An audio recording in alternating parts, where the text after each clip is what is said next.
Hello and welcome to the weekend edition of Ask the Expert. I'm Craig Hemingway and glad to be joined by this week's guest. You may know him as the Sheriff, shooting down high flooring prices. He is Darrell Markin from Cross Canada Flooring in Moose Jaw. Hi, Darrell. Hello, how are you? I'm great. Should we call you the Sheriff or can I get away with Darrell? You know, every day more and more people are saying, Sheriff, you know what, I need some flooring. Can you shoot down some high prices? And I just giggle and I say, yep.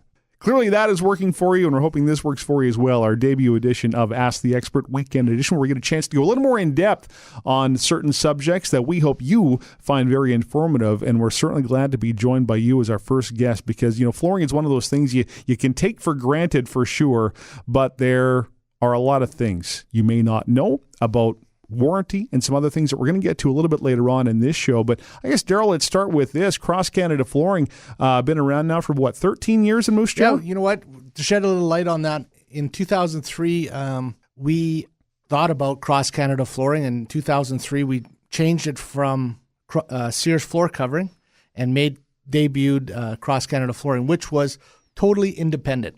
And now Sears floor covering, which it was, and it was a buying group. So it dealt with everybody. And so when we took it over, we sort of decided, hey, we're going to deal with, you know, the best and most reputable manufacturers and the flooring companies that are out there.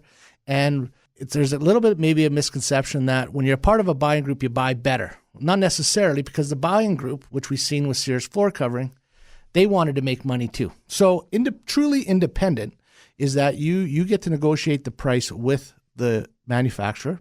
And the manufacturer, at the end of the day, makes its money by selling you, the whole dealer, the carpet. So in 2003, we decided Cross Canada Flooring Depot Limited would be born, and we took off. So in Moose Jaw, in 2003, 2004, that's when we started to see this real building boom take off, right? Yeah, there were a pile of houses that started around that time, weren't there? There was correct. I mean, you didn't see a lot of the houses down Wood Lily weren't built. Obviously, West Park, you know, to the west of Moose Jaw wasn't built. And I mean, that didn't mean anything. I mean, you can go into Assiniboia, Gravelbrook, Swift Current, all these places where you look today, it didn't matter. There are now houses there. So in Saskatchewan, from 2004 to today, a big building boom and a big movement in housing in Saskatchewan, southern Saskatchewan, for sure. Look at Harbor Landing in Regina, another prime example. Absolutely. And they're still building. As you come into the west part, I mean, you know, 10 years ago, there was no houses there, right? There wasn't the Home Depot there on the west end.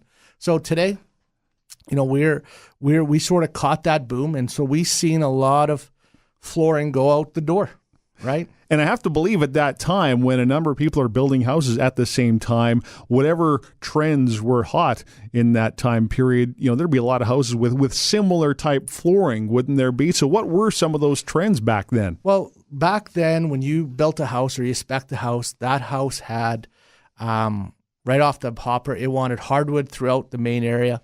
It wanted ceramic tile or porcelain tile on the entries, and then carpet typically upstairs and in the basements. Today, essentially the same thing, right? It's people come in, they want hardwood, they want tile maybe in the kitchen, they want tile in the front entry, in the back mud rooms, and then in the carpets would come into your bedroom because people wanted to get out of the bed and they wanted to get onto a nice soft carpet.